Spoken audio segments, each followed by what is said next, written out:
the beautiful Alicia Fox.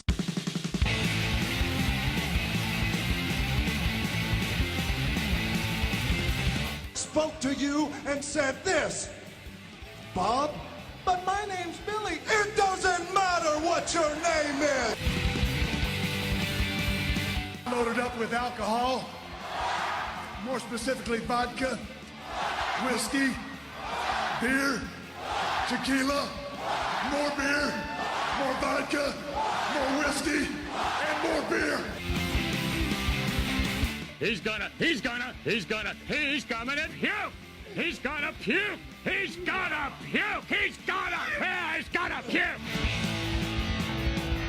3 ain't enough now, I need 5. Welcome in Jim, Ryan, Matt, Tim, and intern Mark. And after tonight, none of you in this ring will ever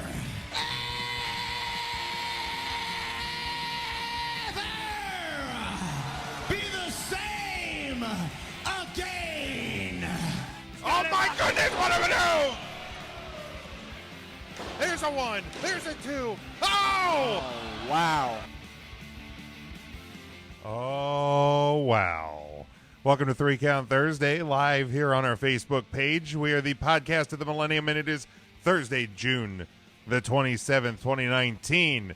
We have tons to talk about this week, including Guess Who's Back, Wrestling's Great War, and Fight Me, Bro.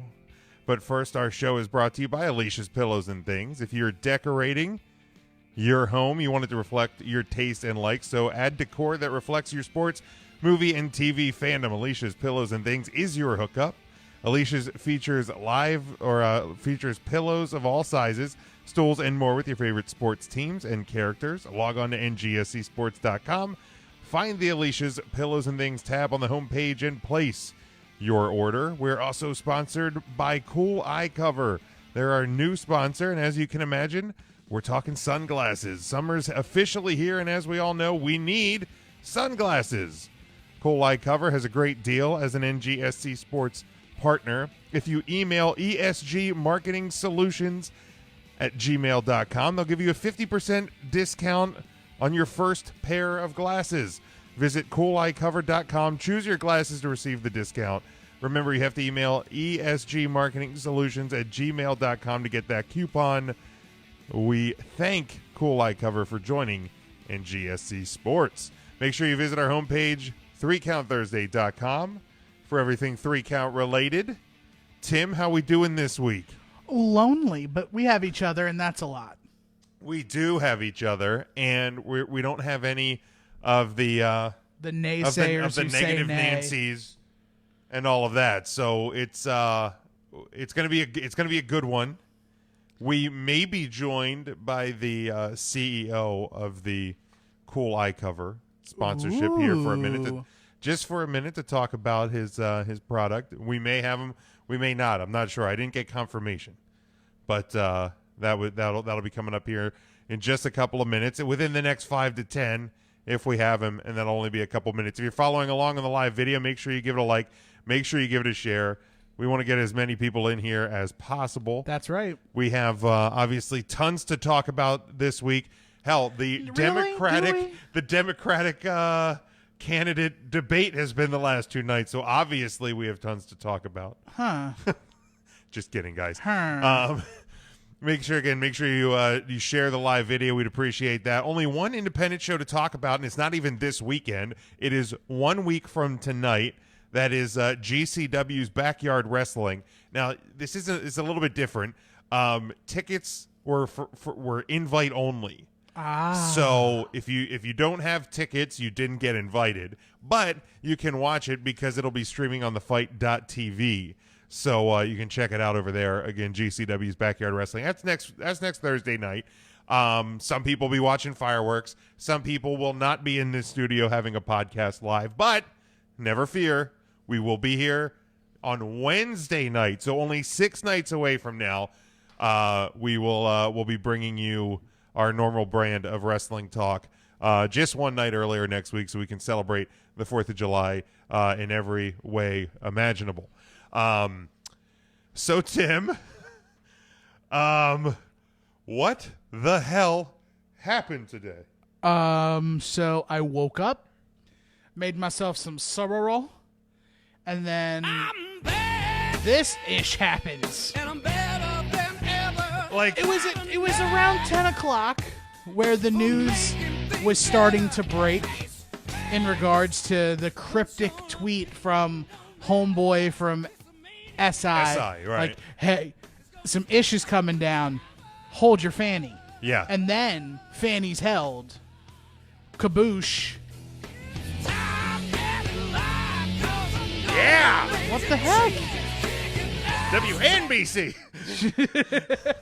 Like, okay, so I'm not gonna say any names, but within the confines of the five of us, we know a reputable source. Yeah. Okay, so I saw the news, and the five of us have a group message Yes. chat, and There's no Patreon level for that. You you can get the pre-show, post-show, You can't sit with us in the. but you can't. You don't get to find out who the source is. So I sent a message to the group, and I said, "Group, Yeah. What you got? do we know anything?" And the response was no. Nah. And I'm like, oh, so it's that level of tight-lipped, which probably means that they did know something, but SI had exclusivity rights. right. Okay, Like, I pretty got much, you. probably SI was handpicked for the news Yes. to break, and they probably paid for it. Right. It's similar because I get that they don't that the whoever gets to break the Hall of Fame news that week. It gets spread around. Right. Like this one obviously huge story. I'm sure they paid for this one.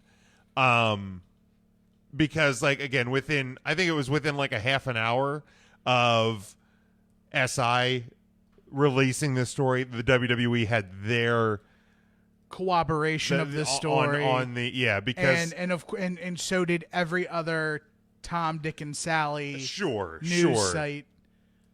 Like, but they were all corroborating the story, and right. some going into a little more detail. Yeah, so if you're here, you probably know what we're talking about, but I pulled from WWE.com. WWE has named Paul Heyman as Executive Director of Monday Night Raw and Eric Bischoff as Executive Director of SmackDown Live, newly created positions reporting directly to WWE Chairman and CEO Vince McMahon. In their executive roles, Heyman and Bischoff will oversee the creative development of WWE's flagship programming and ensure integration across all platforms and lines of business. The creation of these roles further establishes WWE's ability to continuously reinvent its global brand while providing two distinct creative processes for its flagship shows. So let's just kind of let's pick it apart. Let's pick those items apart. And I guess if there's any I hate the fact that we don't have Ryan and Matt here. Yes. But also in the same turn of phrase, with it being the two of us, we can dig a little deeper. Sure, because honest to God, this week's show was literally usually nothing until we were gonna sit here hat in hand for 2 hours and just keep saying WWE is good. Listen, WWE is, it was just gonna be the two of us. Just like the meme of the kid, like Linda, listen. Now, don't get me wrong, we're still gonna do a lot of that WWE is good stuff. We'll get there. But like, there's pretty much holy like there's only like 3 real things to talk about this week. Correct. There's this. There's our Fyter Fest predictions, and then there's like that guy and some other people on like a Twitter war. And Stomping Grounds happened. It was a happening. It was Things good. happened. It was good. It was good. I loved it. Like, thumbs up. And I think most people probably give that show a thumbs up. And that's your Stomping Grounds review by 3 Count There Thursday. we go. Nailed it was good. Okay, so newly created positions, executive director of each show, reporting directly to Vince McMahon. Well, duh. Yeah, no kid. Like every big decision that needs to be made in any company usually goes up to the owner Right. of said company. Right. Or somebody he's designated as the person to deal with shit. The board of trustees or whatever the governing body is for your company. That is who he reports to. He or she, that's who they report to.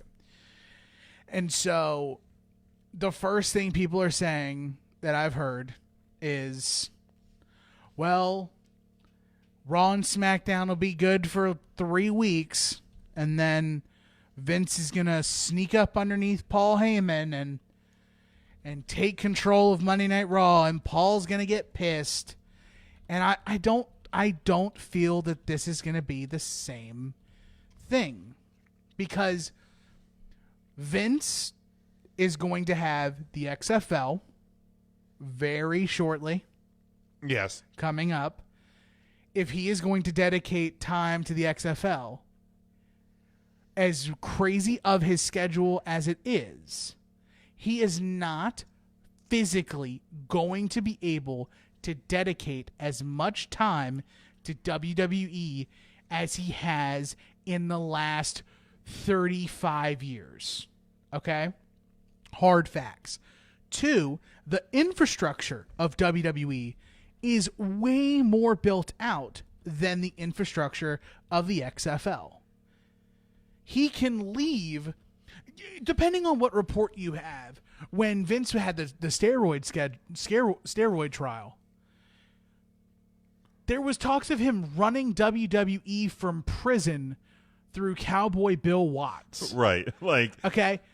The infrastructure's a lot different now. Yes. If Vince went to jail, I'm pretty sure that Stephanie and Triple H ascend to that one spot. Right. And it's two sides of the same coin. Let's hit on that too, yeah. because I've seen a lot of a reaction from a lot of people, obviously since this news broke, that, well, I wonder how Hunter feels about this. Great. He feels great. Want to know why? Because he's not named, which means he's a floating piece, which means that if the old man's gone, he's next. Right, because here's the thing. His position in WWE corporate is still above these two guys' job on WWE TV. Right. He's still running NXT. He's still producing the NXT stuff. He's still relatively in charge of everything at the performance centers. Right. And like if you don't think Triple H is going to be around the shows, you're crazy. You're mistaken. He's still going to be there. Vince obviously is going to be there. All this means is, the centralized force of what is driving Monday Night Raw and what is driving SmackDown Live is now Paul Heyman and Eric Bischoff. Right. And so the next thing I've heard people say is, well, how is this any different to when Road Dogg was head of creative on SmackDown and Vince McMahon jumped in, made changes to the script, made changes to the formatting of the show, and basically gutted it, left Road Dogg with boo-boo face, and sent him to NXT. Right. Like, how is this going to be any different? And here's what's different. Whether it's a title or not, executive, is it producer or director? Executive director. Executive directors of the flagship programming.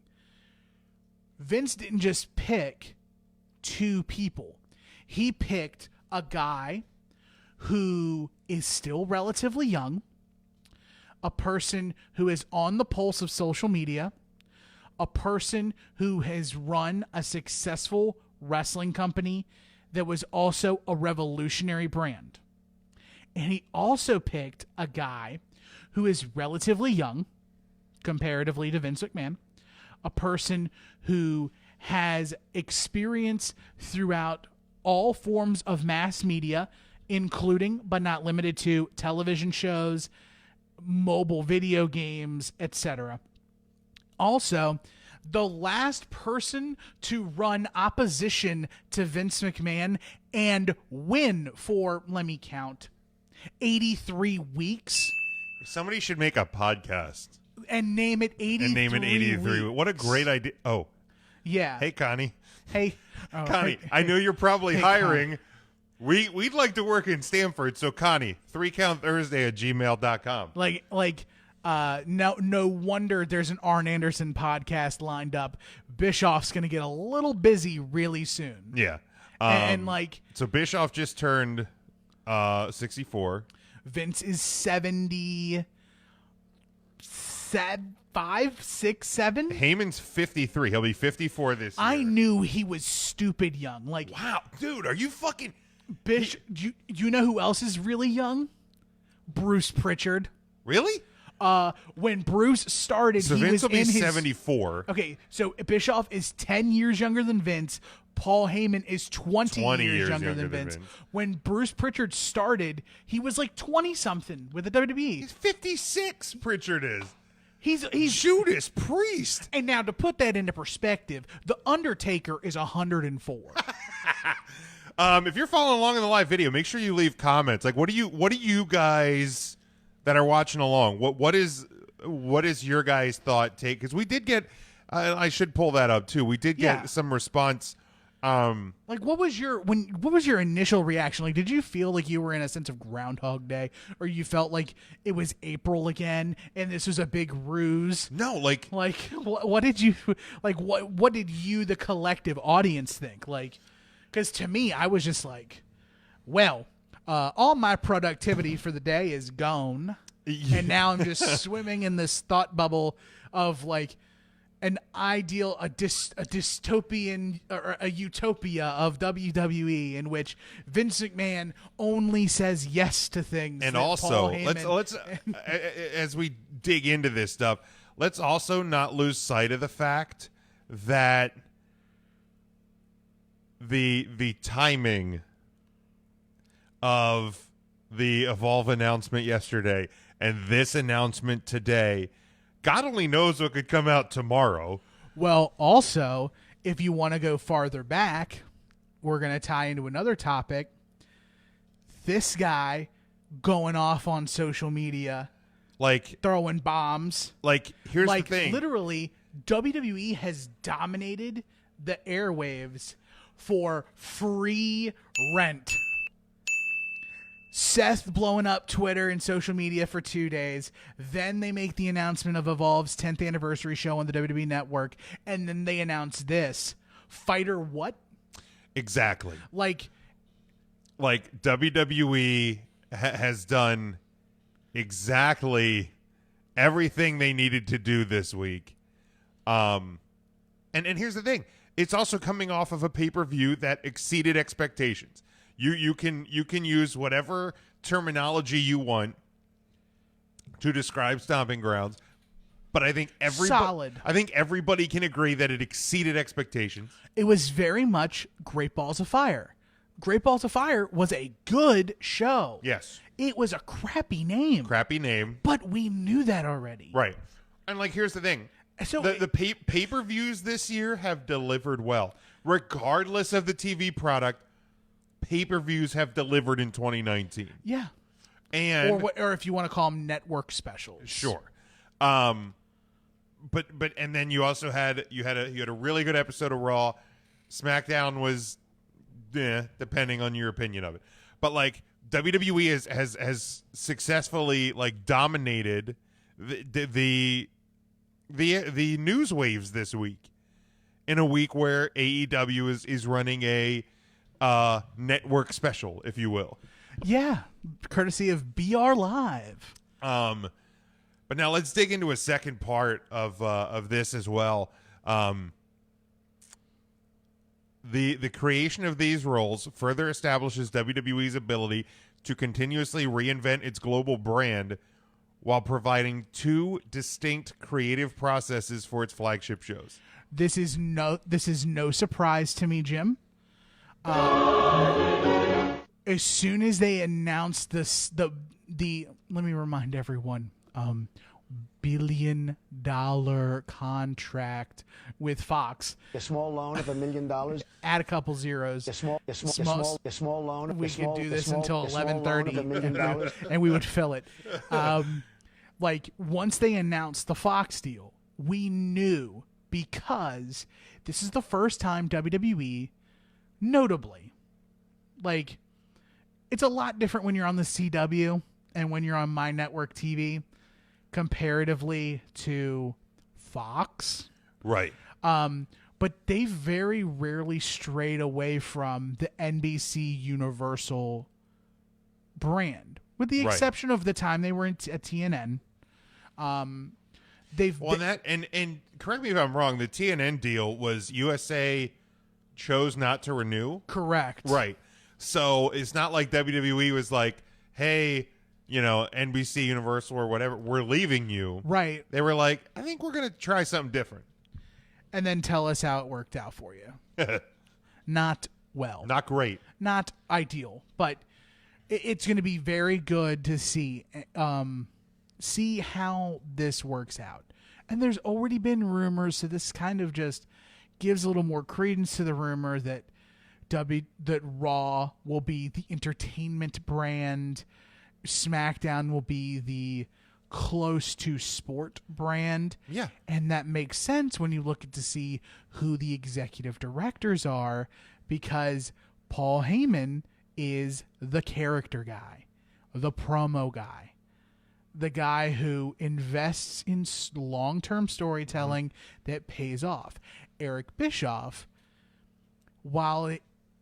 not to say that he did not have a direct hand in everything going on with the 83-week win streak with Nitro, he was at the helm when WCW turned their first profitable quarter. They made $1.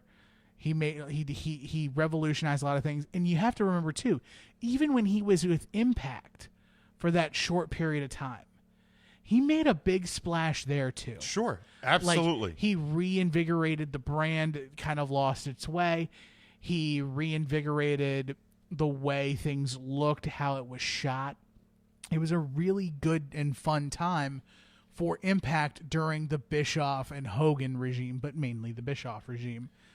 And with Bischoff having so much network experience, working as a showrunner and a producer of that nature, he's going to be able to directly translate what Fox wants to the SmackDown brand.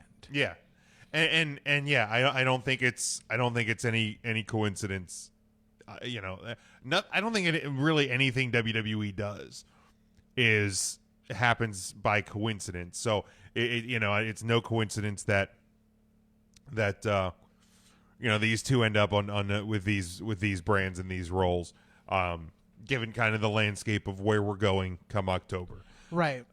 Overall, like the reaction in the comments on the post about this is most people, I think, are generally pretty happy with it. A lot of people saying this will be fun.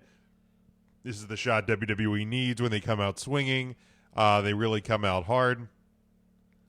A couple people said, and this is probably like my favorite reaction, and maybe we can tie some of this to the Evolve reaction from the other side, because I've seen a lot of this is just WWE being desperate because of AEW. I wouldn't say it's desperate. I would say it's smart. Absolutely smart. One person's desperation is another person's gamesmanship. Right, and here's the thing: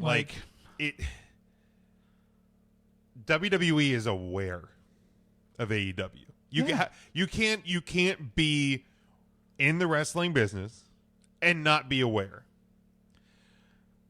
But I don't believe for 1 second that the WWE is scared, doing anything out of fear, desperation, anything like that. It's all out of competition.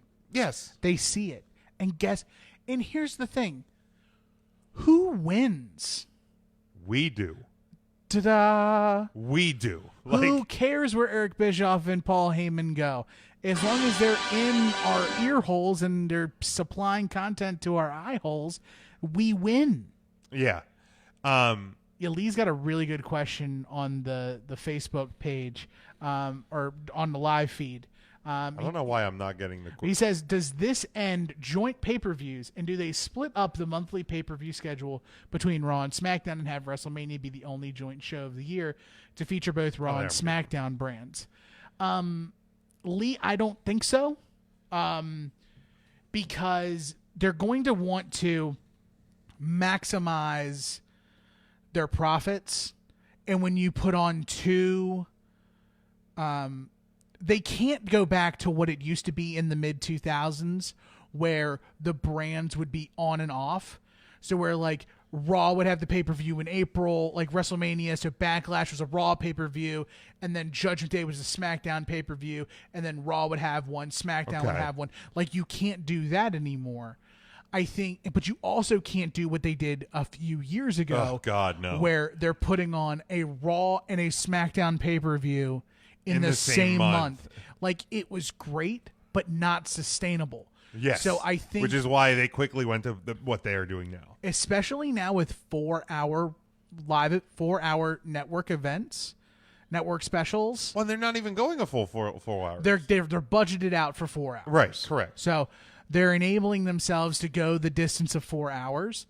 For at least the minor, and I don't want to say minor, but the not big four, the non-traditional big four events. But I think that you're going to see the Raw and SmackDown brands continue to be intermingled during the pay-per-views. I think the first thing that's gone is the wild card rule. Like, you can't give two, like, what's the phraseology again? The creation of these roles further establishes WWE's ability to continuously reinvent its global brand while providing two distinct creative processes for its flagship shows. You can't do that if everyone on SmackDown is also on Raw. Yes, I agree. You can't. I agree. And there's a great thing. I know I tweeted it out. It was from one of Bischoff's live shows where he talked about how you have the way to be successful with the brand split. And I'm paraphrasing. It's a great long, like it's a couple minute video. But the way to to successfully do a brand split is you have to do everything you can and be super diligent about having separate identities, two completely different shows in as many different ways as possible. And unfortunately, WWE television has been homogenized over the last couple of weeks. Yes, because of the wild card rule. And here's the thing: I get it. Roman Reigns is special. That's why it's no surprise that Raw has been really good the last 2 weeks, and SmackDown's been meh the past few weeks because we saw it in 3-hour form the night before. Yeah. So that's to me, and I think there's going to be a lot more successes than just this. But one of the biggest successes that's going to come out of Eric Bischoff and Paul Heyman in their new roles is two separate brands. No more wild card rule. You have Raw, you have SmackDown. You want to see Seth Rollins? Tune into Raw. You want to see Roman Reigns? Tune into SmackDown. Now, in my perfect world, now this is me channeling my inner Puxatawny Phil. I will don the hat of prognosticator of prognosticators, and I want a post SummerSlam draft. Take the shows, draft them, split them. Actually have the line of demarcation drawn. And even if you have the draft, do the draft and say, for the next 4 weeks, you do the draft after SummerSlam, SmackDown doesn't debut on Fox until October. The month of September is the last 4 months of the wild card rule. You get all of it out. You do your crazy mismatches. As soon as SmackDown goes back to Fridays, done. It's over. The 4-week period could be a trade period between the two brands. Ooh, okay. Where you're able to negotiate, and superstars are able to go to different brands to negotiate their own trade. Kind of make their case for I should be on your brand. Right. And have that. And then once SmackDown moves to Friday nights, October 4 in LA. Staples Center. The Mecca. The West Coast Mecca. The West Coast Mecca. You freeze the rosters. Lockdown. And that's it. Yeah. Paul, Eric, holla. Right? I got ideas. We'll help out. I got ideas, baby. We will gladly bottled water be a part of your team. # Team WWE. But now the question is, and I have seen a lot of people going, when does this go in place? Is this immediately? That's the $64,000 question. Right. Does WWE have to define that? No. So, because obviously people are going to tune in Monday to see if it's different, Tuesday to see if it's like, is it not creative in and of itself for them to be, I don't want to say not misleading, but to not let the world in and know exactly when these two guys are in their new role? Because for all we know, and let's look at the past, Bruce Pritchard was a part of WWE about a month before he was offered his head of creative position. Right. Dana Warrior was on the road for a couple of weeks. Very true. We know Heyman's been out there. He's been Heyman's working with Ronda for a while and others for a while. Right. And Eric Bischoff, as per the written statement supplied by Sports Illustrated, WWE.com, and all the else, he's to work with Fox. Right. Like, hold on, just okay. So 3 Count Thursday has been around since WrestleMania 30-ish. Okay. Yeah. Like,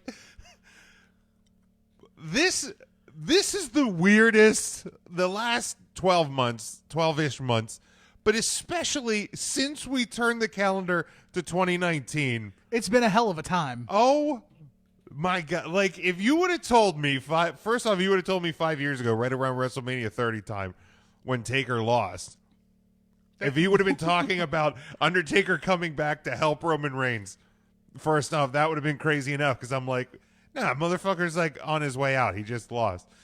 And then you're going to tell me that 5 years later that Paul Heyman and Eric Bischoff are running Raw and SmackDown Live respectively. I would have been like, whatever you're smoking, don't get it near me, because I don't even need that contact high. Right. You're funny. It doesn't, none of this makes sense. We live in a world in which Eric Bischoff and Paul Heyman are running WWE. Toy Story is the #1 movie in the country. Men in Black is coming out soon. Right? Like, this is the 90s. All that is back. Yeah. Like, literally. Like, Fuller House is a success. They're shooting Jumanji. Right. Like, hello. I finally caught up on Fuller 90s. House, for the record, in case anybody needed to know. I love Jodie Sweetin. I love her. Me too. I love her. And that's all I got to say about that. Oh, hell yeah. Let's go DJ Tanner. I mean, I Roll Tide, but I mean, her DJ Tanner. Candace. No. What are we talking? Jodie Sweetin. It's Stephanie Tanner. But she's a DJ and goes by DJ Tanner. DJ Tanner. Yes. Sorry. My brain was somewhere else in that Your conversation. brain is still over the fact that Eric Bischoff and Paul Heyman they are executive directors of WWE television. It's fucking bananas, man. It really is. And I have strong faith in the fact that Vince can't F this one up. No. He can. He very can. well could. Yes. But he can't. Yes. I'm with you in that camp. I really am that because here's the thing, and I've seen a lot of people and they look at that line in the press release, newly creative positions reporting directly to WWE Chairman and CEO Vince McMahon. Everybody in WWE at some point or another is reporting directly to Vince McMahon. Like Mark Henry was on Steve Austin's podcast this week. The Austin Show has new ones. That's right. They release one new one, and then he releases a classic one. Yeah. The Mark Henry one is so good. Anytime I can listen to Mark Henry talk about his life and career, Mark Henry is a fucking treasure to this business. He is so good. He's taken to this media thing. Yeah, and he's great. And he Brian, we're talking about the Bischoff, Eric Bischoff and Paul Heyman being in charge of WWE TV. I don't know why my comments aren't like updating. I have to keep like closing out and coming it's back okay. in. I got them pulled up. Gotcha. Cool. That's awesome. But Mark Henry talked about how like, he wasn't afraid of Vince even when he first started, and would go right up to him and talk to him and things like that. So he has a great relationship with Vince, but he's so many guys, like even guys like TJ Perkins, I heard, like he had direct interactions with Vince. Everybody in WWE directly, what's the phraseology? Reports directly to Vince McMahon. Like that's just what it is. So people see that line and they're like, "Oh, see, it doesn't matter. It's just all lip service." I'm like, "Look, if WWE wanted to do the same old thing, they wouldn't have brought in Paul Heyman and Eric Bischoff for these jobs." And also, Eric Bischoff at this point in his life and Paul Heyman at this point in his life and their careers are not, at least I don't think so, going to take these positions if they're not going to at least have a strong degree of I'm in charge. So there's a YouTube video somewhere. Paul Heyman does an interview about when he was offered the ability to take over Impact Wrestling. And like he laid out everything he asked for. And the biggest thing he asked for was for like 100% creative control and like investment in the company. Like he wants to be a part of ownership. Okay. And so long story short, it never came to that. But I'm pretty sure at this stage in the game, Paul and Eric Bischoff are not here to be yes men. Right. They're not here to be the extensions of Vince McMahon. No. Because why would they? They've both already done that. Yeah. And if you think Paul Heyman's any different, you have to look at the times when Paul and Eric were a part of the company. When Eric was a part of the company, he didn't come into WWE until 2003. Yeah. Yeah, because I was still watching when he came in. Yeah, so it wasn't long after that I kind of fell out into college. So it was like 2003-ish when Vince announces Eric Bischoff. It may be a year earlier. No, because 2002 was the brand split, and that was, so it's 2003. Scotty, I don't get what you mean there. Vince McMahon and Jerry Jones are polar opposites at this point. I don't get that. Where Jerry Jones needs to have his hands within everything, and he kind of meddles too much, and I guess Vince McMahon is not meddling now because he's delegated his...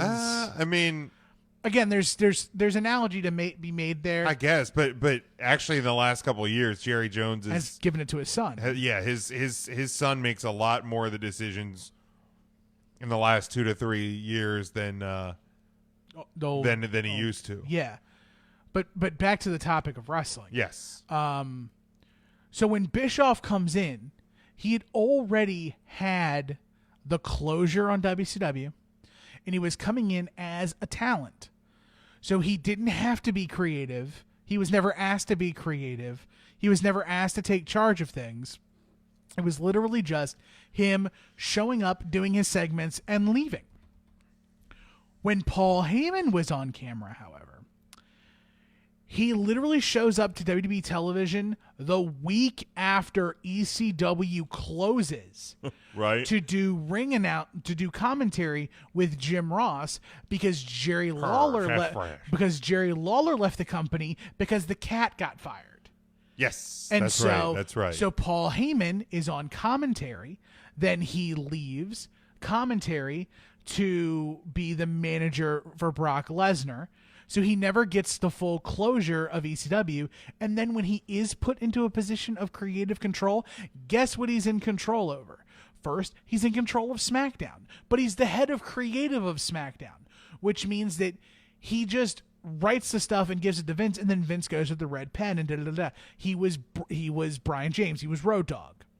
Right. And so he scratched through. The next time Paul Heyman was given this opportunity was ECW. He was basically he basically saw his child revived and brought back to him, and he was like, I have to do it. If anyone's going to do it, it's got to be me. Everyone else is going to bastardize this. It's got to be me. And then when he got too far in and Vince pulled the reins, Paul was like, I can't. I'm done. I can't. Right. Now, Paul Heyman is a wrestling historian.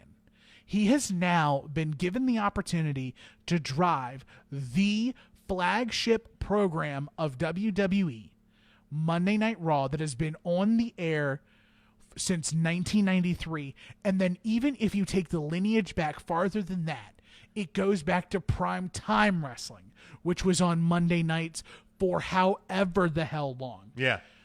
This is almost 40. Well, this is absolutely at least 30 plus years of television that Paul Heyman has been said, here, take this and make it new.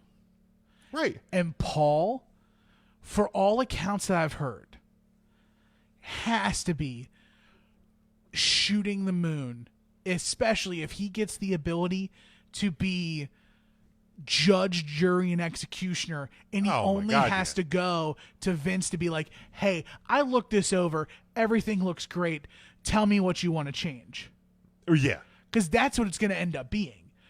Paul and Eric are going to have the red markers, and they're going to mark stuff down from the head writers of SmackDown and Raw, and then when they have their finalized show, it's going to go to Vince. Yeah. And by that time, Vince is just going to be like, that's good shit. Goddamn, pal. It's great. Run it. Yeah, like this. And again, like we may be hopeful optimists. We may, but this feels so much different. Even if this was just somebody that was at like the head of the creative team overseeing Monday Night Raw. WWE has never done a press release like this. Like when Road Dogg took over, like that wasn't public information. When Bruce Pritchard came back, that was so under the table. Right. That you had to be us to get that kind of stuff. To see that kind of stuff. You had to be a fan. You had to be a wrestling fan. You have to be a Conrad Thompson follower to get that information because Conrad was the source of it. Right. And like, you know what I mean? It came up on, it mostly kind of hit the PW Manias, PW Insiders, those sort of things. This blew up on SI.com. Yeah. Like kind of reputable. Like this is a lot different than anything we've seen in this type of scenario ever. And like, yes, do I think it is somewhat of a cause and effect because of AEW? Sure. But also, this is long overdue maintenance that WWE has had to do on the product. And I've seen a lot of I have seen a lot of this stuff too. Is people going, well, now you have Bruce Pritchard and you have Eric Bischoff and you have Paul Heyman, running and working on WWE TV. It's just a bunch of the same old guys and blah, blah, blah. And I'm like, first off, it is guys that Vince trusts. It is, probably close to, probably over 100 years or close to 100 years of in the business wrestling knowledge at the highest levels. Right. That you there's not a substitute for that. And also, they've done the new, young, different people for a long time. Like, Freddie Prinze was like head writer for WWE. Like, they brought in Vince Brian Russo, Gewirtz, Jensen Karp, they've done. And here's the thing: you brought up Dana Warrior earlier. When Dana Warrior got hired, it was, what the hell does she know? Why does she have a job there? So I don't know. Did you listen to any of her Hall of Fame speeches? She cuts a pretty good promo. And here's the thing. So you either want new people with fresh ideas, or you want people that know how to be successful in wrestling. No, Jim, I want who I want. Like, exactly. Like, and for me, I thought of this earlier, is because everybody wants to bring up that Paul Heyman failed, Eric Bischoff failed. Here's the thing: Paul Heyman with ECW didn't have anywhere near the budget to succeed. They were given a monthly stipend by WWE to continue to work. Like, WWE paid Eric Bischoff or paid ECW monthly for expenses. Yes. Where where Paul Heyman succeeded is you can't go, until recently, you couldn't go to a wrestling show, a wrestling event, and have any sort of table, ladder, chair, weapon use and not hear ECW ring out throughout the building. Yes. ECW, Paul Heyman's ECW, not Todd Gordon's Eastern Championship Wrestling. Right. Extreme Championship Wrestling brought popular music to wrestling since the rock and wrestling age. It gave a different look to wrestling. It gave a grittier side to professional wrestling, and it gave the realism aspect that had been missing, because at the time we were living in a world full of occupational wrestlers. Yes. And here's the thing: Heyman didn't have the budget. And Eric Bischoff was successful when Eric Bischoff was truly in control. Once the heads of the network changed, once the direction of the network changed, that's when it was over. Because, Turner and AOL Time Warner, when that merger went down and AOL Time Warner decided we don't want to be in the wrestling business anymore, there was nothing Eric Bischoff was going to be able to do at that point anyway. And do you remember how much WWE bought WCW for? like pennies on a dollar. Pretty much. Yeah. $2 million for WCW, the intellectual properties, and the entire library. Yeah. I mean, the library, and like it's bananas. If I knew it was going for sale for $2 million, I would have gone. I would have taken out a loan, a small loan of.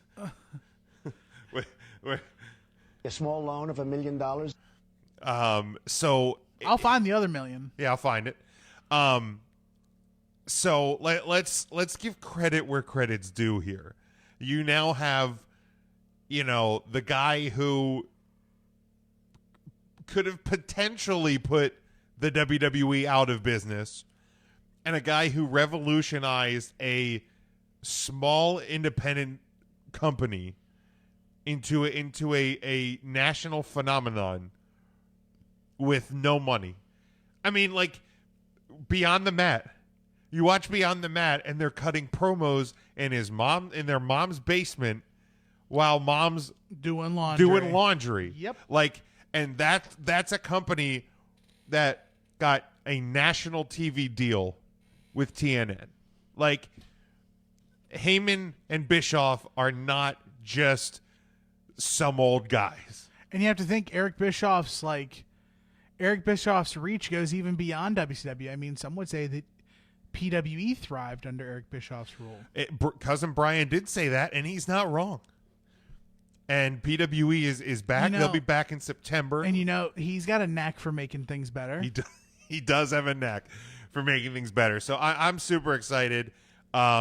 Whether or not and like Brian said, the only vote fans get is with ratings. You watch or you don't. It's not a choose your own adventure book. Right. Exactly. You are in just like control. Every TV show. But like the exact same thing I said to everyone during this AEW thing, with AEW going on. That was very disrespectful calling it an AEW thing. That little AEW thing. Hey, that little thing. Hashtag Team WWE. Right. But with AEW, like, give it a chance. Watch it. Yeah. Judge for yourself. Take your preconceived notions, push them aside, but also know that do not expect immediate results because that is futile. Like, I understand that our collective attention spans are about as fast as the 1, 2, 3 kids kicks. Right. Or as old as that reference is. I don't know which is which, but either way, give it some time. Let it breathe. Let AEW settle into its spot on television wherever it goes. Let Paul Heyman and Eric Bischoff craft their promotion or craft their brands the way they can. And if Vince McMahon proves us all wrong, then we wear the egg. And then guess what we can do?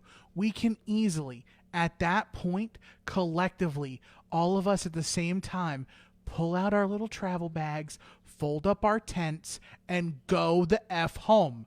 We're looking, if you're looking for the last straw to get out of WWE, this is it.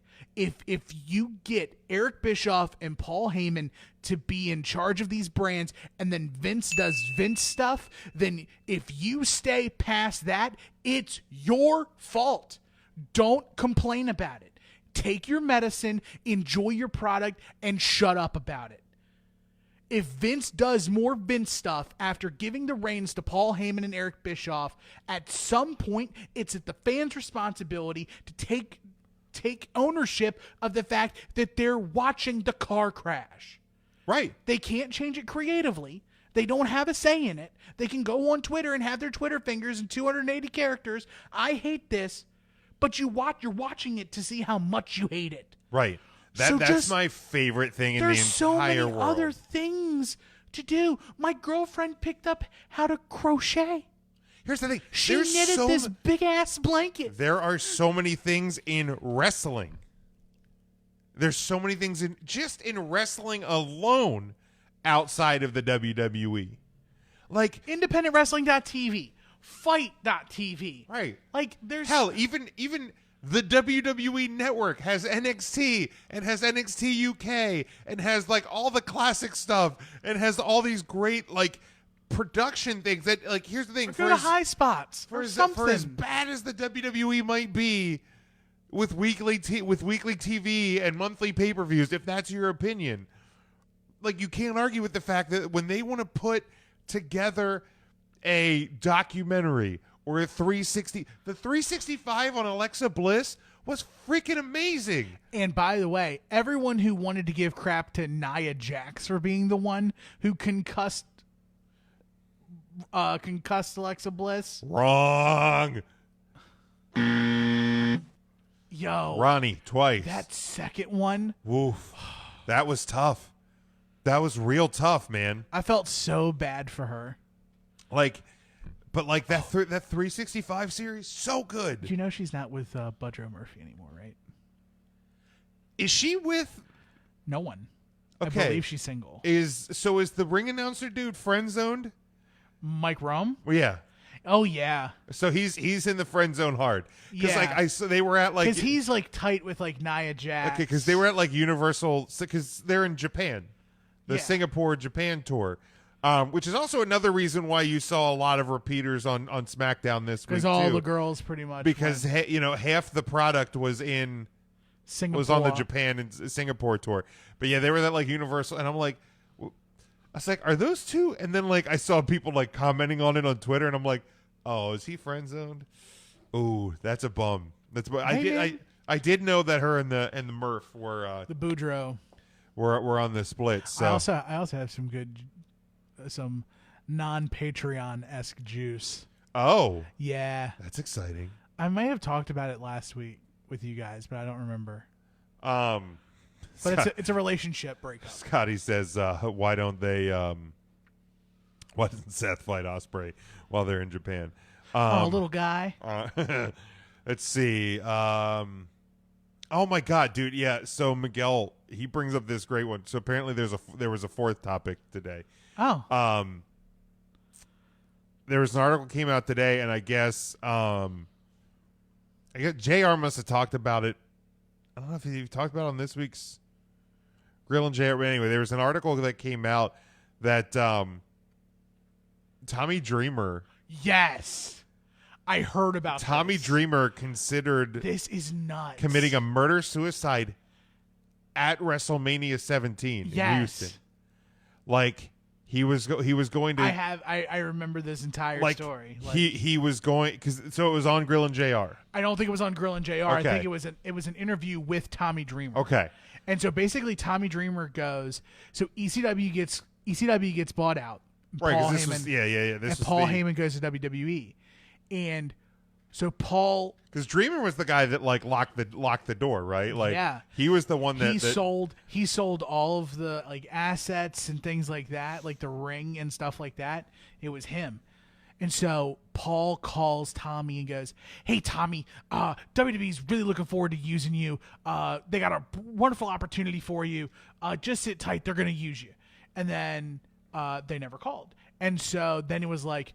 They got this hardcore title thing, the 24/7 thing, and what they're going to use you, and you're going to rebrand it, and you're going to make it your own thing, and you're going to reinvent the hardcore division. And then it balked again. And then there was talks of Tommy Dreamer, hey, Tommy, we're going to use you for the TLC match. You're going to come out, and you're going to stop Rhino from helping. And then that went away. And so Tommy goes and he says, well, I had an indie show pretty much right across the street from the Astrodome.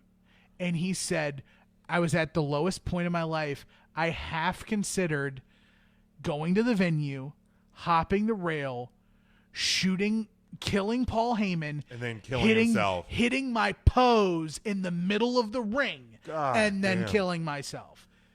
And that would have been the blackest eye in the history of wrestling. Like, because also at that time, camera phones are a bigger deal. So somebody would have had footage. It's not like the Owen Hart deal. Yeah. Oh yeah. Because it was 2001. Right. So yeah, you would have. Yeah, you would have at least Somebody would have had grainy footage. Yeah. Like, like, I mean, first off, I'm obviously so happy that he had a change of mind, change of heart, because what was it? Because I saw the article, I didn't have a chance to read it this week at my work has been crazy busy, but like I'm glad that he did. Obviously, he did not go through with it, but like, how does that? Would WWE I don't want to say would they have recovered, because they've recovered from the steroid trial, they've recovered from Owen Hart, they've recovered from Chris Benoit, but like that's a hit. And you also have to remember too. Here's the part that people aren't, and I just thought about this too. This was also a pre 9/11 world. Oh, that's true. WrestleMania 17 was pre 9/11. I'm curious if this would have been even possible with metal detectors and pat downs. Like, oh yeah, and today's he could have easily come in through the backstage. He could have gotten in. He could have buddied up with Paul Heyman and snuck in the back door, and been with the people, and he would have been out on. He'd have been doing his own thing. Night, Cousin Brian. Good night, Cousin Brian. And like, it's very chilling to think about, especially the detail. And yeah, it was mentioned that it looks like he actually told the story on his own I'll House of Hardcore. I will have to check that one out. I will too. I'm certainly more of a listener than I am a reader. If the story's good enough, they'll make a movie. And man, holy crap! Like, because you think about it now, and what he's done with the WWE since that time, and what he's done for himself, like right, with House of Hardcore. You know, he's appeared on numerous episodes, like Impractical Jokers, like, you know, he's the ENC pod, the ENC, the show that reeks of awesomeness, like, and awfulness. Well, he was awfulness. He was at Double or Nothing, right? He was at Double. He was Down. on Double or Nothing. He's been on Ring of Honor shows. Like, he is a legend in the truest sense of the word. And he's really taken up that journeyman stance where he'll work with anybody. Like, he doesn't have any bounds. Like, he's the man without a country, and because of that, he's got carte blanche to just sign deals wherever he can. Scotty says the security at the Tacoma Dome was very laxed. I know all the arenas and stadiums I've been to around here are as tight as possible. I mean, like, I saw somebody, and I ended up ditching mine in the flower bed or in the trash can near the line. So I had a little keychain. It looked like a key, but it had a flip out like pocket knife. And somebody actually, like, a couple people ahead of me had one of those, and they made them like walk back out to their car. And I was like, F this. I just took it off my key ring and threw it out. I'm like, I ain't walking all the way back to the car. Not a chance. So, like, you know, the places around here, I mean, take it serious. I mean, obviously there's going to be some venues that don't take it as seriously or what have you, but yeah, when I saw that pop out today, and that tells you, because like I think that story came out is either today or like yesterday or something, but like that tells you how weird and wild this week in wrestling was, because a story like that flies so far under the radar, like it's bonkers. So yeah, again, wild story. Glad nothing ever came out of it. So let's talk about wrestling's great Twitter war this week. This one-man war. This guy is burning it down, literally. And here's the thing. Here's my smart comment. Go ahead. So a lot of people, whether justly or unjustly, compare wrestling couples. Yes. And if both couples wrestle. Yes, Nick, we were just talking about that. Yeah. Usually, one of the partners takes after the other. whether they wrestle like them or they appear like them. I think generally couples begin to assimilate to each other. Right, but even so, like in wrestling. But yeah, in a world like that, it's where like they're taking their partner's moves and things. Well, Seth took Becky Lynch's Twitter game, and he was like, And like, here's the thing, like, whether you're Team Rollins in this, Team Ospreay in this, or just Team sit back and watch the Twitter fun, like, nothing that Seth Rollins did or said was wrong. And what I mean by what he did or said was wrong is the fact that he finally spoke up. Somebody has to. Because here's the thing. Whether you want to admit it or not, like, wrestling Twitter is a lot of times the let's shit on WWE zone. And I get it. They're the biggest dog in the game. They're the only one to talk about. Like, they're the one to talk about. Even people, that's why even people who hate the WWE continue to talk about them, because most times people, the other companies, anything else that you're talking about, it's a niche market. Everybody's aware of the WWE. So even if you hate them, you talk about them. So, and it is easier, and we've talked about this before, it's easier to talk shit on the WWE. There's only so much that somebody can take. And obviously with the rise of New Japan, with the rise of AEW, with the Moxley podcast, with Jericho, whether it's tongue-in-cheek or not, because I don't deny that he obviously still has friends that are in WWE. Obviously Moxley does too. Like, he's married to somebody who works for WWE.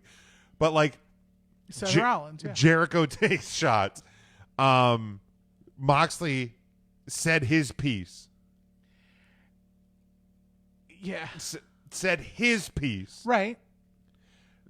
Again. And it could be right. His piece could be right. For him, his piece, I believe, is totally right. His truth. For him. But that's the thing. For him. Seth Rollins is different. And we even said this back when we talked about the Moxley podcast. That at your work, at your job, there are people who are happy and love getting up and punching in at that job and working that 8-9 hours or whatever it is and going home with a smile on their face.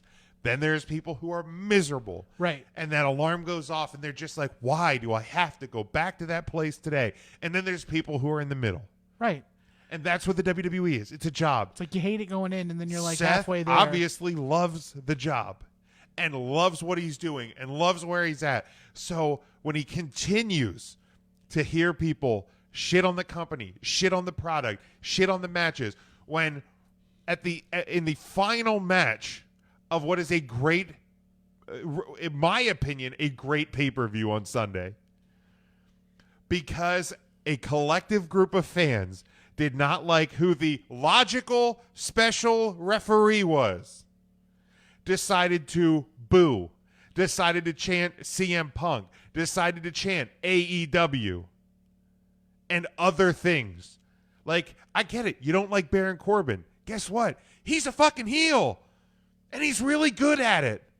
He's easily one of the best heels in WWE right now. Natural heel too. And you don't like Lacey Evans. You're not fucking supposed to. So you're gonna have the crybaby boo boo face fucking reaction. Keep going.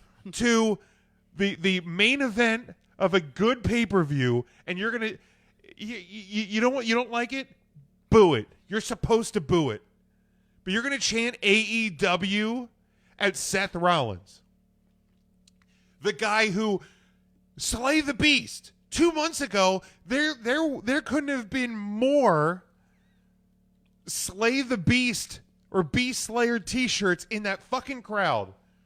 And 2 months later, you're going to chant AEW at him because you don't like who a referee pick is, and now you're mad because he goes on Twitter and fights back? Everybody wants to take the shot. Everybody loves when Jericho takes a shot, when Kenny takes a shot, when Cody pulls out a sledgehammer and blows up a throne on a pay-per-view. Everybody loves that. But when Seth Rollins goes on Twitter and fires back, when the WWE fires back, when Triple H makes a video for the Japan tour and is sitting on a not blown up throne, people get a little bit mad because the WWE fires back. This is what you asked for. Don't be mad because you get what you asked for. Don't be mad, Kenny, when the WWE puts an Evolve show on the network. You want this. Everybody in the wrestling universe wants this. Whether you're a WWE fan, an independent fan, an AEW fan, or an everybody fan. This is what we have wanted. Everybody wants the Monday Night Wars. Everybody wants there to be competition. Well, guess what? There's competition. It's back, people. So Seth Rollins, that guy, he won this week. Because he got sick of the shit and he fired back. And he did nothing wrong. Oh, you got mad because what did he called Ospreay little guy? Yes, sir. Oh, cry me a fucking river. Like, I don't. Who gives a shit? Like, what? Why? Why is that such a bit? Like, yeah, they're the same height, aren't they? Also, it's a work. No shit. Who'd have thought? Right, like, come on. It's. You do you watch sports at all? Does anyone here watch sports? I mean, we know. Show of hands.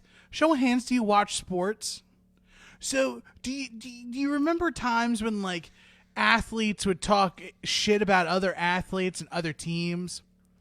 And they would say that this guy's trash, or this guy's nothing, or this team's soft, or this is that, and whatever, and we're the best. That's exactly what Seth did.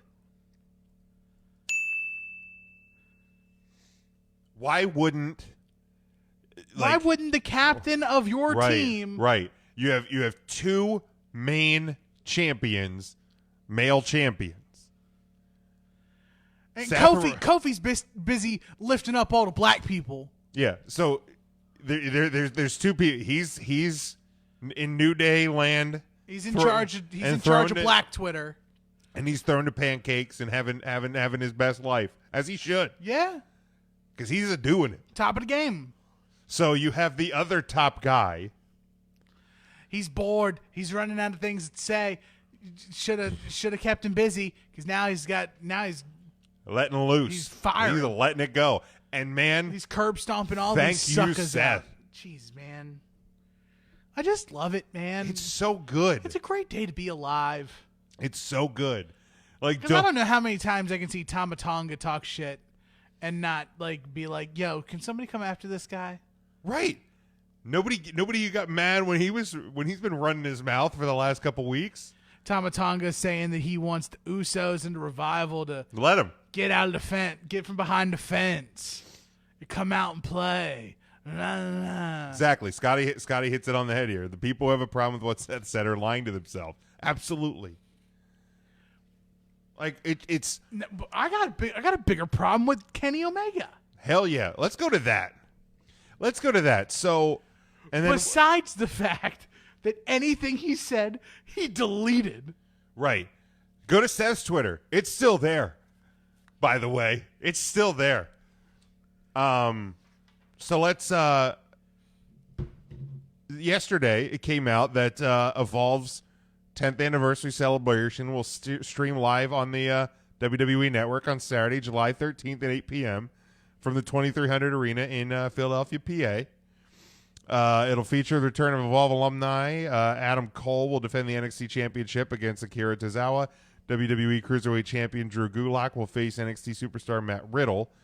It'll also feature superstars Arturo Ruas and Babatunde, Evolve champion Austin Theory, Evolve tag team champions Joe Gacy and Eddie Kingston, WWN champion JD Drake, and many more. Additional matches will be announced in the near future. So there's like this other event going on in Jacksonville that day called Fight for the Fallen. Obviously, it is a charity show that is being put on by AEW. This is, I believe, not. It is airing on BR Live. And obviously, all ticket. Or did they say 100%, or is it a portion of? Not that it matters, but I just to try and be factual. I believe it's. I think it's proceed, like all proceeds. All proceeds go to, and it's for victims of the school shooting, right? It's for the Madden tournament shooting. Oh yes, okay. So the WWE Network is airing this previously scheduled Evolve show, their 10th anniversary show. WWE's had a working relationship with Evolve for years. By the way, I'm gonna connect some dots that people may not connect really quickly. Okay.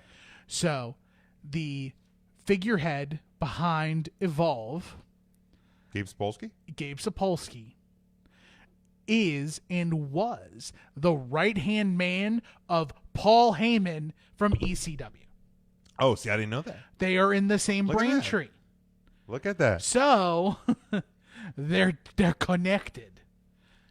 And I wouldn't say he's right-hand man, but Gabe was around. Close. They're close. And then Gabe was also the guy who was responsible for all of your favorite parts of Ring of Honor. So, after WWE and Evolve released this information that the show's going to air on the network. Now, keep in mind, these two shows are approximately 850 miles apart. Correct. So people that will be going to the Evolve show, we're probably not going to go to Fight for the Fallen and vice versa. And also, Fight for the Fallen will be airing for free on BR Live. Right. And the only way you can watch the Evolve shows is if you're a part of the award-winning. Yes, it is. It is on no WWE other network. Right. It is on no other service, just the WWE network. And both of those events are also going to be on demand. Right. Okay. So, all right. Just wanted to make sure that there was. So if you don't watch one live, Mm. you can always. So if you're at one live, you can watch the other one and vice versa. Okay. So then Kenny Omega, one of the EVPs of AEW wrestling. Yeah, that guy. The best bout machine or whatever. If lining your pockets with blood money is okay, then what's wrong with trying to undermine a charity show for victims of gun violence? I hear that healthy competition is supposed to be a good thing, and yet I can't help but feel like I'm going to be sick. Now, if you go to look for that tweet, it's no longer there. What? I know, because he deleted it. I would assume. Why would somebody delete? I would assume at the urging of his other EVPs and his company owner. What? Which now in its place, What part? You will. What part was so bad? I mean, I don't know. I mean, maybe that blood money part, considering considering the Khan family has openly done business with Saudi Arabia. I mean, small details. Not recently. A couple of years ago. You can't tell me that the royal family of Saudi Arabia just got dirty in the last 2 years. They weren't beheading people 2 years ago. Thanks, Ryan. No problem. Hosses is great. Jericho had no issue taking the blood money. Atomic.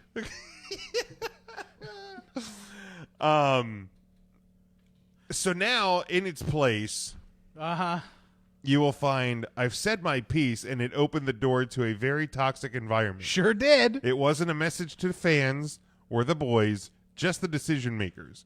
I wish everyone wrestling on any show that day all the best. That is all. And that is how you take the high road. That is how you find the closest ladder from the low road to the high road. Yes. Like he boo-boo tried. Yeah. And first off, the original take is horrid. Is horrid and weak sauce. It is weaker to then delete it and try and do the make good. Did you think that there wasn't going to be screenshots? Did you think that it was just going to go away? Come on, dude. Yeah. He's Canadian. He doesn't quite get the Twitter thing. He's going to delete it and he's going to apologize and be sorry, and that's fine. Sorry. Dude, please have some all natural maple syrup. Fuck you, buddy. Exactly. The Prime Minister of Canada, Terrence Phillip. And here's the thing, man, because I've had discussions with people on Twitter about this, and I'm like, WWE airing the Evolve show. Again, a company that they've done business with for years. Yeah.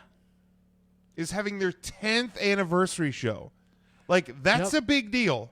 Yep. Believe it or not, that's a bigger deal than the 9th anniversary show or the 8th anniversary show. Because somebody had to try to drop that bomb on me today. Is why did they air the 8th and the 9th anniversary? Well, tell me why you celebrate your kid's 8th birthday a little differently than your kid's 10th birthday. Or you're let's think of your wedding anniversaries. Your 8th I'm not going to put out on my 8th, but my 10th. Your 8th anniversary. My head hurts. You might go to Outback. But 10th. 10th anniversary, you're going to Texas Roadhouse. you're going out there. You're going to we're going Roost Chris. An expensive ass dinner. Yeah.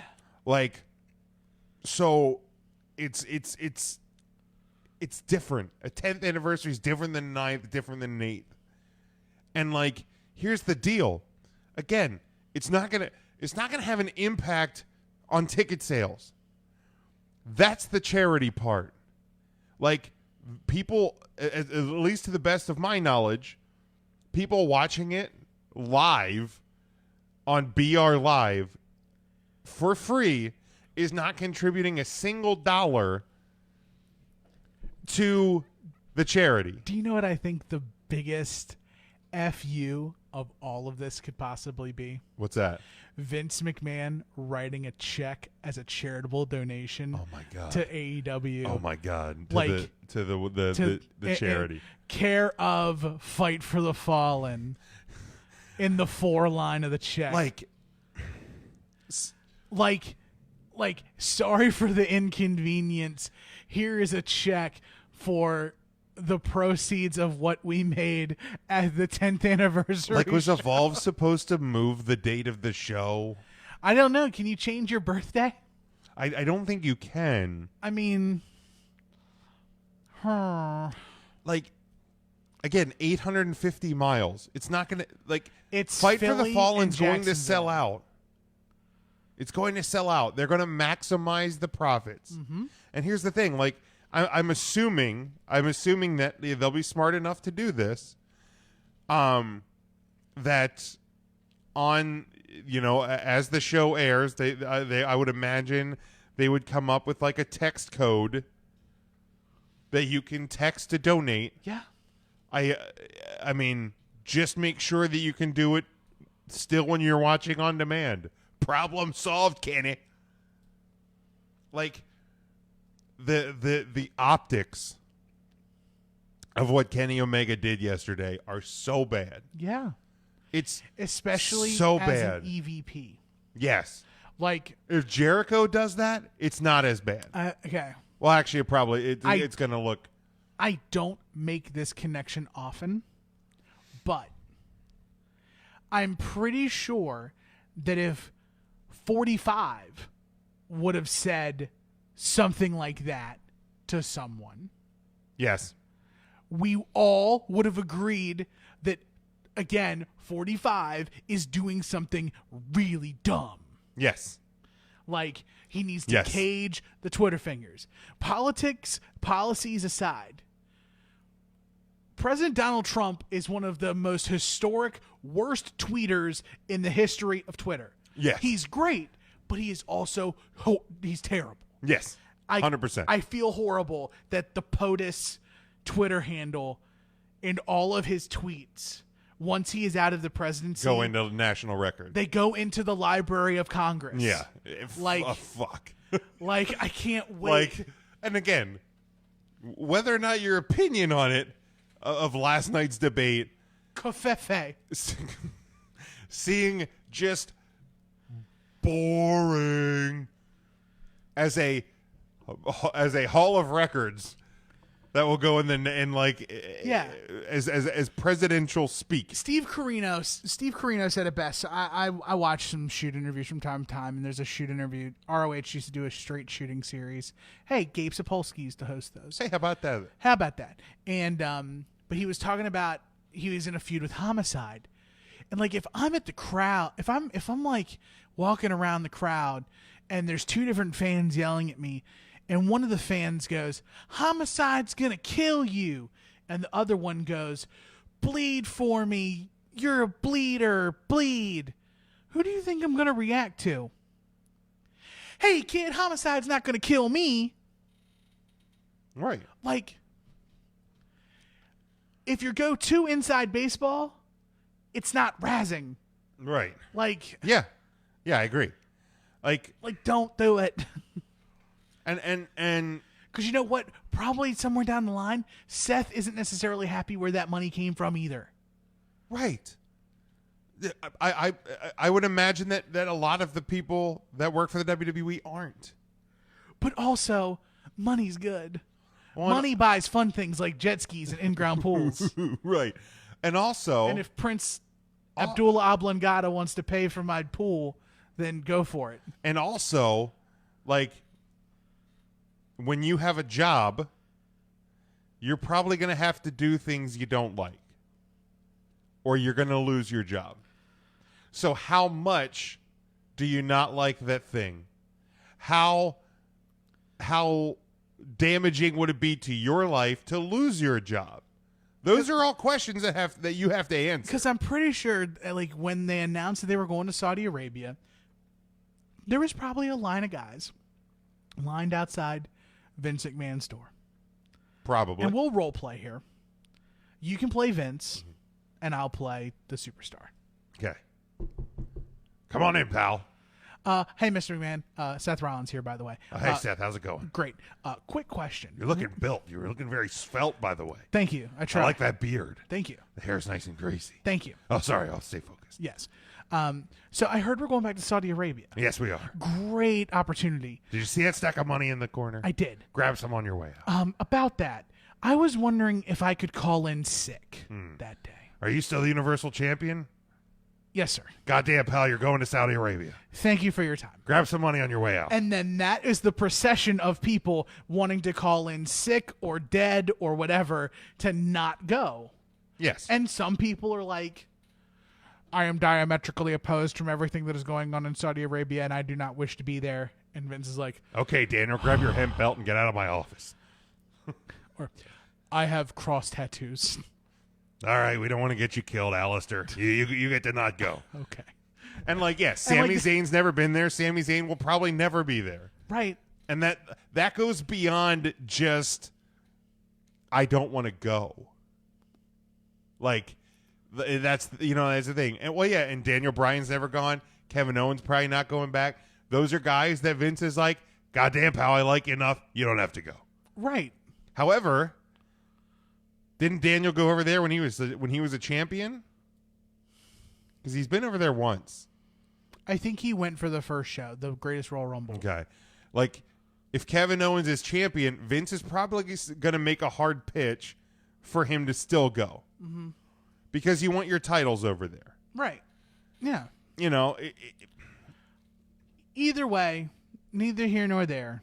We're getting gradually farther away from the point of just like, fuck you, Kenny. Kenny, not the best. It was a bad look. Bad look. You tweet smarter. You Rybacked it. Yes. Eat, sleep, tweet, delete, repeat. Yeah.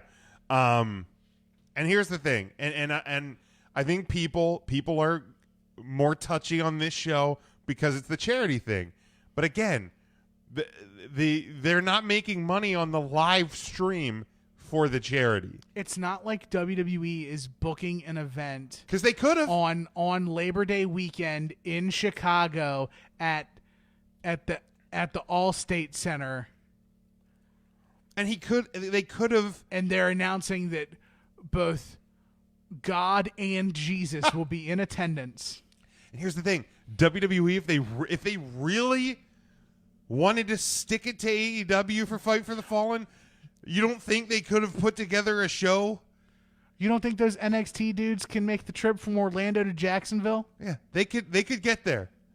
They could do a show in... It's like 2 hours, man. Hell, they could just do a show in Orlando. Or they could go to Jacksonville. Right, like it's not hard. Or whatever. They're just choosing to air a show that was already scheduled. A big event for a company that they have a great relationship with. Yeah. Like that, oh yeah, this weekend, Tyler Breeze wrestling at Evolve 129 and 130. Filling in for Kyle O'Reilly. Yes, who is injured. Staph infection. Ooh.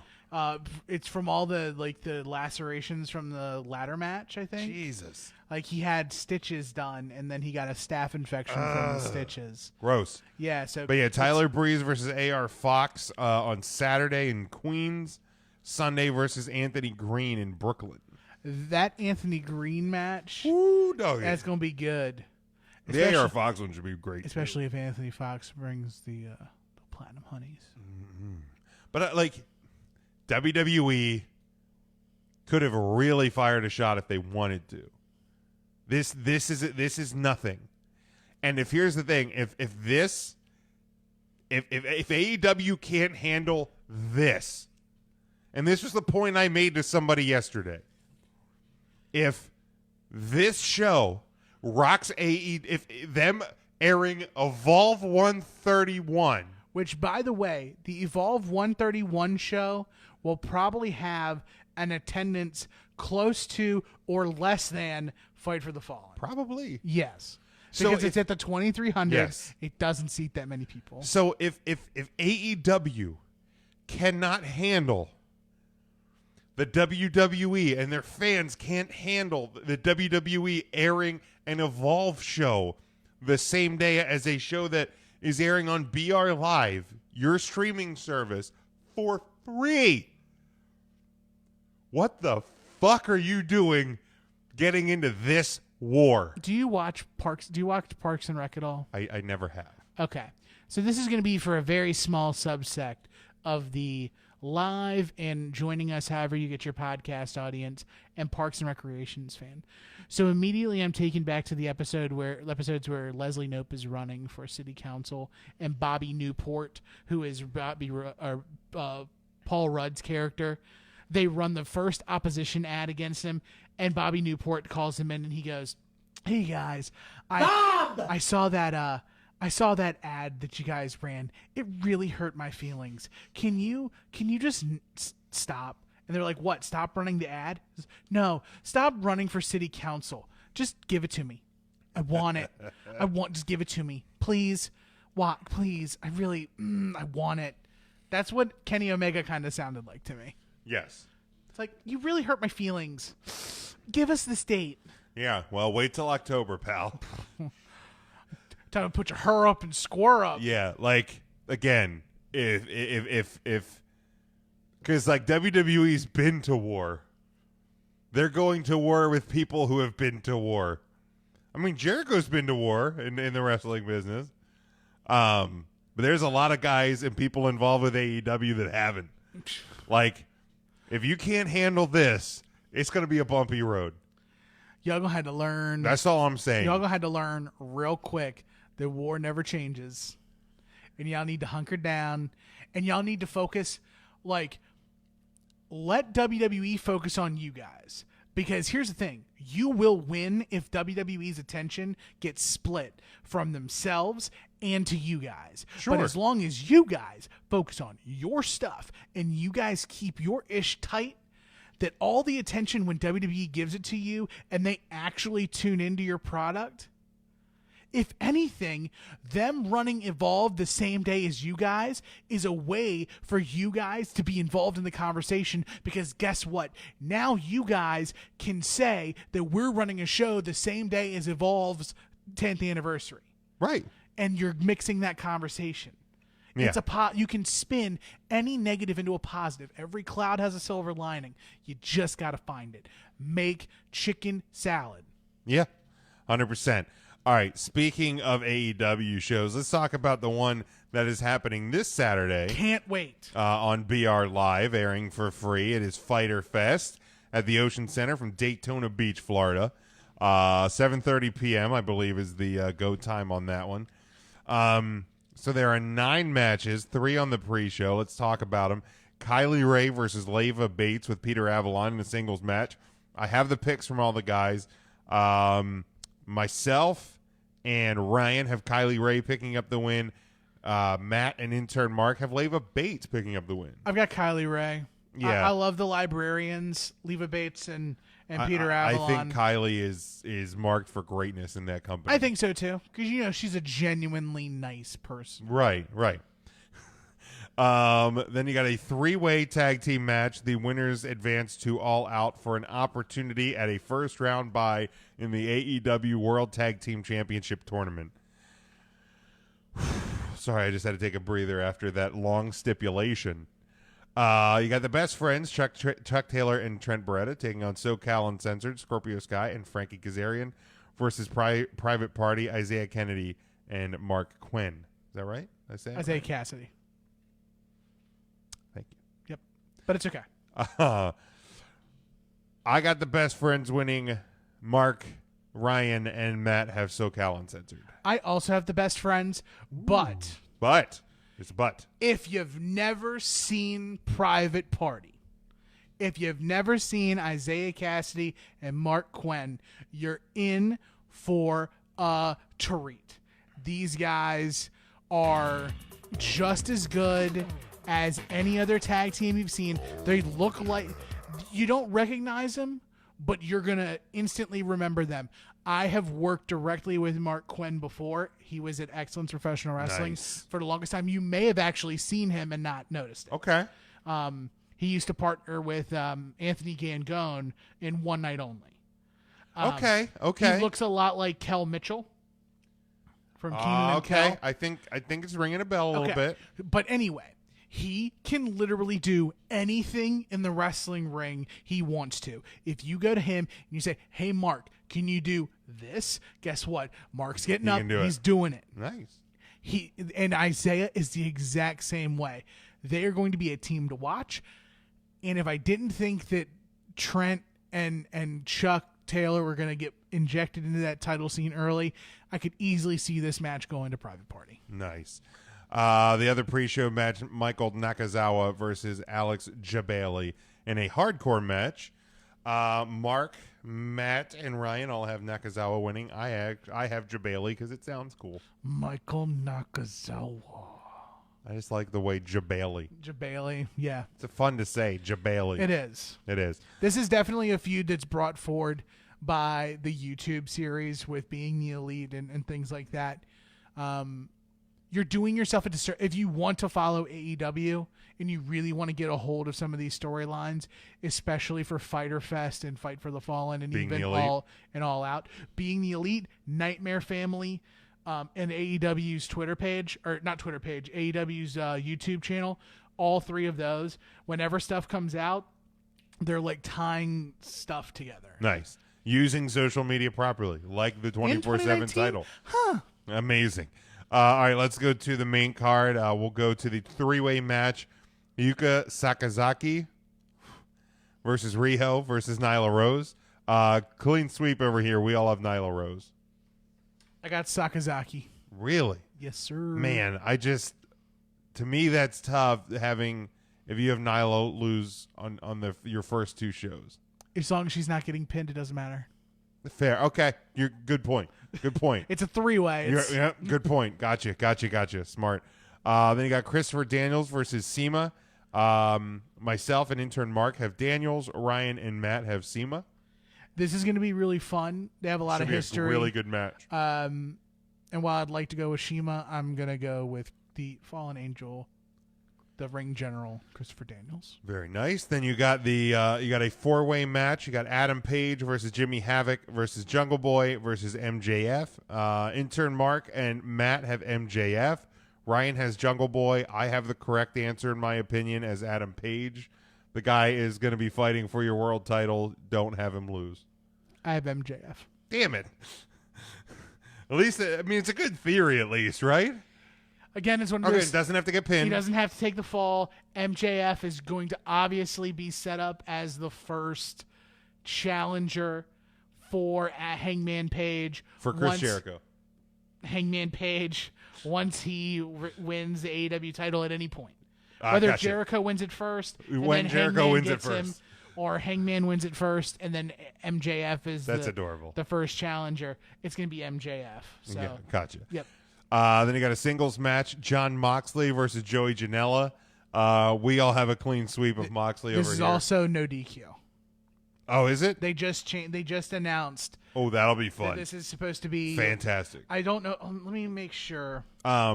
Still Moxley over here. Is that who you have, or do you have Janela? I have Jon Moxley. Okay, right. Like this one probably the easiest match on the card to call. Like, non-sanctioned. Ooh, okay. Like, don't get me wrong, love you, Janela, but yeah, it's. I don't think you're gonna have Mox eat a pin on his first match. They've also announced the first match for Fight for the Fallen. Oh, what's that? It is Kenny Omega versus Shima. Ooh, okay. 6-man tag team match. You have the Lucha Brothers taking on the Elite. Matt has the Lucha Brothers. The rest of us, Mark, Ryan, and myself, have the Elite. I have the Elite. Okay. And then you get a singles match. Cody versus Darby Allin. All of us, myself, intern Mark, Ryan, and Cody and Matt have Cody. Ryan has Cody by DQ. So, an interesting thought on that one. But yeah, we all have Cody winning. I got the Code Man too. Now, that would be with the exception, obviously, of Omega. That'd be the second event out of 2 where the Bung Yucks and Cody both win. True. Let's just keep tabs on that. Hey, if it happens, it is what it is. Cody beat his 57-year-old brother, and then a former skateboarder. Yes, but I'm just no saying, offense to either of those guys. None at all. But I'm just saying, if this were a different company on a different day, if all the inside dudes are doing the winning, people are going to take mark of it. Well, here's the thing. Come Fight for the Fallen, one of them's going to be defeated because it's Young Bucks versus the Brotherhood. Or it could just be a no DQ. Oh, hi, Mark. Or no decision. Oh, hi, Mark. Man, that is not going to happen. When it happens, I'm going to chuckle. But I don't know. I have no idea what I'm doing Saturday, if I'm going to be able to catch this show live. I am going to watch the show, though. I will watch it as well. I plan on watching it live, but it all depends. It all depends on where I'm at, what I'm doing. So I threw out the question of the week this week because at one point this week, the hot topic of discussion was the end of Stomping Grounds with Seth and Becky. Oh, poo-poo on that now. So it was, I said, what are your, because obviously I did not know where this week was taking us. Does anyone care that Seth Rollins and Becky Lynch are bootsing anymore? I mean, I don't know. Probably, well, don't underestimate the IWC. That's very true. But I said, what are your thoughts on WWE acknowledging and promoting Seth Rollins and Becky Lynch's relationship? This one actually got quite a bit of people not being a fan of it. For me, like this is just the way I look at it. Did I need them to put it out there in storyline? Did and acknowledge it and stuff it down our throats as the IWC did? No, I didn't need it. However, it's impossible to deny. Correct. Like, we know it's there. the first time that it was seen and known of, people fawned over it like it was a new puppy. Everybody loved it. Oh, they're sitting next to each other at the Hall of Fame. Oh, they're so happy Look at together. 'em. And like Seth won the Universal title, and she won. It's like Simba and Nala. Becky 2 belts, and it's said they just living happily ever after. Yeah. And then WWE acknowledged it. People feel like they have to get nasty Man, about fuck it. this shit. This is fucking stupid. Why they gotta ruin everything fun? Just let them be private. Like, there's been so many instances over time of WWE using real life relationships in the storyline. Macho and Liz. I mean, the Edge, Lita, Matt Hardy stuff. Like, I mean, Jake Roberts and Rick Rude. Oh, that's right. I forgot about that one. I mean, we've seen Shawn Michaels and Davey Boy Smith. We've seen, I can go on forever, baby. Like it is a time-honored tradition in the WWF. Do you have a wife? Right, exactly. We're gonna use it. We're gonna use her. Vince and Linda McMahon. Undertaker and Sarah. Yeah, that was the thing. Like, so it's happened before. Triple H and Stephanie. It's happened before. It's gonna happen again. Like, and Shawn Michaels and Chris Jericho. Oh, that's Chris Jericho punched the F out of Rebecca. Yeah, hit her good. Got her with the haymaker, man. Popped her right above the suck hole. And like, and I know people are like, well, what if they like break up? It's not going to age well. I'm like, okay, but here's the thing. Like, you know what else doesn't age well? When John Cena and Crime Time spray painted on JBL's limo. JBL is poopy. Right. You know what also doesn't age well? Vince McMahon using the What's N-word. up, like, that doesn't age well. Like, yes. And I know, like, people want to keep going back, to, like, the Nikki Bella, John Cena engagement at WrestleMania. But guess what? Like, that was fake anyways. Yeah, probably. But you know what I mean? Like, it's TV. Like, and they're in a relationship now. What if call me fucking crazy. What? Call me crazy. Okay. What if they said, hey, Michael, I got an idea. What if we use our real life relationship in a storyline? Hey man, that sounds like a great idea. I'm gonna take that to Vince. Hey Vince, I got an idea. Fanny pack just flapping. Like, we don't know if they were the Canary ones yellow blur down the to bring it up. It's like the Flash. So, like, enjoy it while it's here. It'll be here for a time, and then it'll go away. Or it'll be here forever. I'm here for Seth and Becky. And they're happily ever after. The man and the man's man. Which is fantastic, by the way. Have you seen Becky Lynch's Twitter avatar? No, I have not. It is Seth Rollins' face imposed on Becky Lynch's face. So it's Becky's hair and Seth's face with facial hair. That's good. It's very weird. That's the good and weird. I bet that is good and weird at the same time. But it's good stuff. Like, just let it be. It's good shit. It's good shit. I don't have anything else, and we're pretty much out of time anyway. Yeah, so, I mean, we're like I said, it was a 4-topic night. We filled it out. Which is great. If there's any topics we missed and we didn't cover it, feel free to leave a comment on the 3 Count Thursday Facebook page. Absolutely. We check that every day. Also on Twitter at 3 Count Thursday. Always a number, never the word.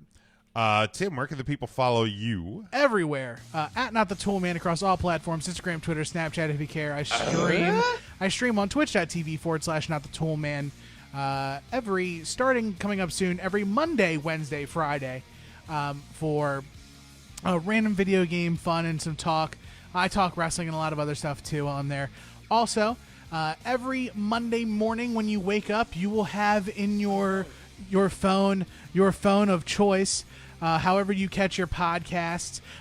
Final Wrestling Place. It's a side project that I do with my best friend Marcus, where we take your favorite things from the world of wrestling, whether it be wrestlers or events or things like that, and we put it in its final resting place. This episode coming up, we are dealing with the bashes of wrestling, and we put the Bash at the Beach 2000 in its final resting place. Is it finally dead, It's brother? dead. Rip. Is there not a switch on the back? No. Oh, it's dead. Oh, it's dead. Oh, man. Big rip. It's dead. It's dead. I can't even find the sad music. But be sure to follow everyone else on 3 Count Thursday. Matt at 3CTA Philly at 8. At RYN 3 Count Intern is Intern Mark at Yep, RYN RYN Eagle. Just follow the show, man. Go to 3countthursday.com. That's all the social media's there. The YouTube's there. Our collar and elbow brand deal, promo code 3count, which is badass. They just released another 4th of July t-shirt. Lit. I'm going to get it. No, you're not. It only goes up to extra large. I'm going to cut the sleeves off. There of you it go, and baby. Look like the Big Show in an NWO shirt. There you go. Also, our whatamaneuver.net. Whatamaneuver.net. You may be running out of time to get the baby onesie picture and get some free shit. So, you know the deal. Get on there, buy it, get a picture of a baby in the 3C F&T onesie, and you might get some free stuff. But you can check out our sponsors of the show. They are the sponsor of our home network, NGSC Sports. Alicia's Pillows and Things. If you're decorating your home, you want it to reflect your tastes and likes. So add decor that reflects your sports, movie, and TV fandom. Alicia's Pillows and Things is your hookup. They feature pillows of all sizes, stools, and more with your favorite teams and characters. Log on to ngscsports.com, find the Alicia's Pillows and Things tab on the homepage, and place your order. Also, our new sponsor is Cool Eye Cover. As you can imagine, we're talking about sunglasses. Summer's officially here, and as we know, we all need sunglasses. So head over to Cool Eye Cover. They have a great deal as an NGSC Sports partner and sponsor. If you email esgmarketingsolutions@gmail.com, you'll get a 50% discount on your first pair of glasses. So head over to cooleyecover.com. Choose your glasses and receive the discount. Again, you have to email esgmarketingsolutions@gmail.com to get your 50% off coupon. We want to thank Cool Eye Cover for joining NGSC Sports as a sponsor. Guys, until next Wednesday, not Thursday. Thursday's 4th of July. We'll be drunk and watching fireworks, so you will not be able to see us here. But Wednesday night, 9:30 Eastern Time, right here on Facebook Live. We'll be back. We'll be talking wrestling. Until then, stay safe, stay smart, and go for the pin.